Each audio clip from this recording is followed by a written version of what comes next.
Bismarck station for today's hottest music, Hot 97.5. Joey Dee in the studio, and you know, there's a lot of things that come to my attention in any given day, and a lot of things that deserve a lot of attention. And one organization here in Bismarck is trying to bring to light a very serious problem, not only in the world but in the U.S. even.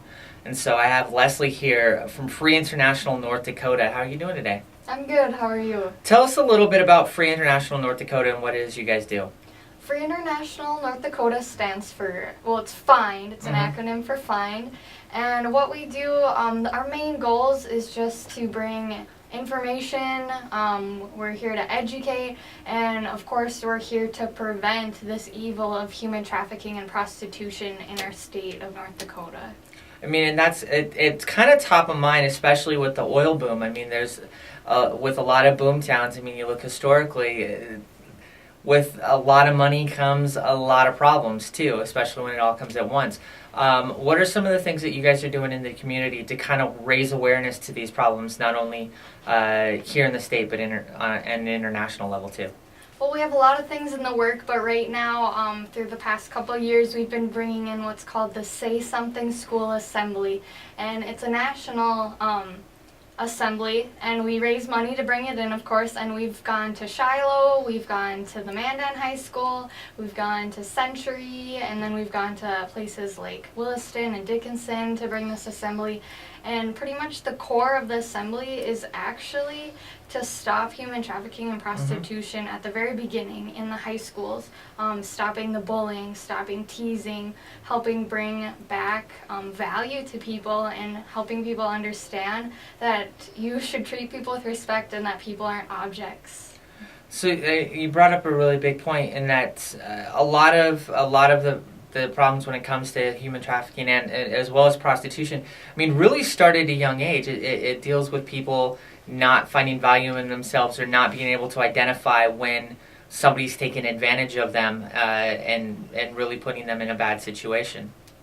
So, you know, what are some of the things that these assemblies teach to kind of build that inside the youth of North Dakota? Well, kind of like the name of the assembly, it just tries to get kids to say something. If they notice something different with a friend, like they're acting strange, they're acting weird, they need to say something, either to that friend or to a teacher that they trust or to the principal or counselor.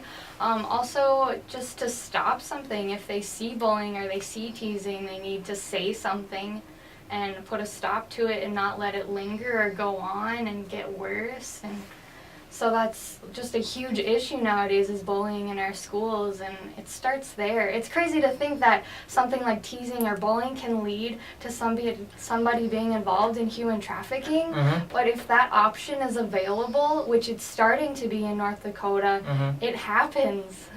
Seems like it would happen quite a bit. So you're trying to raise money to bring these assemblies to the schools. How are you raising that money? How are you going about trying to raise that money for this? We do a lot of little fundraisers with people in our community, but our biggest thing we do annually is our raffle. And we have a ton of cool prizes this year.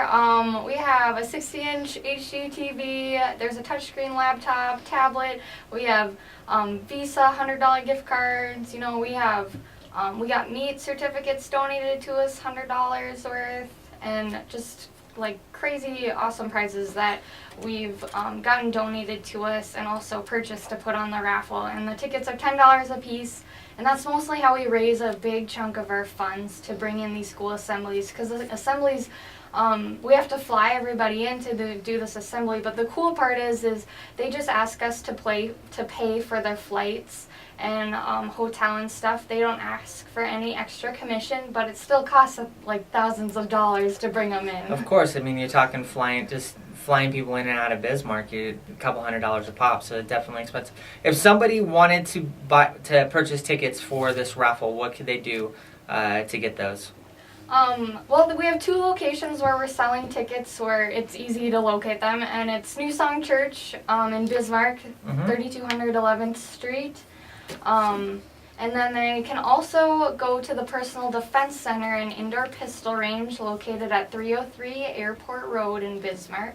Okay. And there's a guy there named Nick who's doing a great job selling tickets for us also. And of course, we're wandering around and around town, but we're not as easy to find, of course. Well, you're out spreading the word. It's hard to track you guys down sometimes. We'll get all of this information on the website, hot975fm.com. Leslie, thanks so much for taking the time today. Thanks for having me.